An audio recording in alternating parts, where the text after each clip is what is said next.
I give the call to the Parliamentary Secretary, the member for Riverina. Thanks, Speaker. 2 new Riverina fire stations, a number of much-needed tankers and several deserving awards were handed over on Saturday.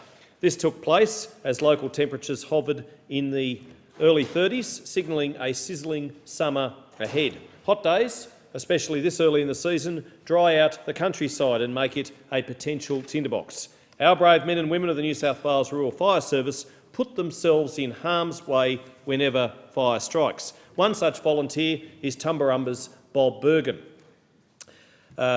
who was deservedly recognised when Chief Superintendent Ken Hall, representing Commissioner Shane Fitzsimmons, handed him a long service medal clasp acknowledging 42 years of faithful service. Bob is a mate of mine. In fact, he is a mate of many. His lifelong dedication to his community is legendary. At age 76, he continues to commit many hours, helping out, running the town's thoroughbred racing club, serving on the bushfire brigade, being a passionate advocate for farmers. At Saturday's presentation, when he was one of 8 volunteers honoured, Bob spoke of the remarkable progress which has been made in the equipment used to fight fires.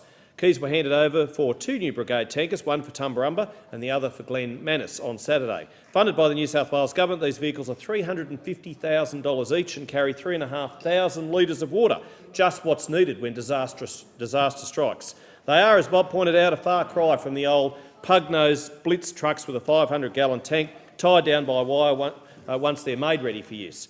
In his amusing anecdotes, topped only by his wife Judith, who told Saturday's gathering she said she was glad he spent so many hours volunteering for the fire brigade because it got him out of the house, Bob mentioned the commitment also of stalwarts Tom McLennan and Rex O'Brien. Tom, who has departed this earth, was a good firefighter, and Rex, known as Bomber, had an intimate knowledge of the high country, having run cattle through the leases in this rugged part of the Australian landscape for many, many years. Bob was driven to play his part by the service of his father Robert, who for many years prior to his death in 1963 had led Tumbarumba's bushfire brigade.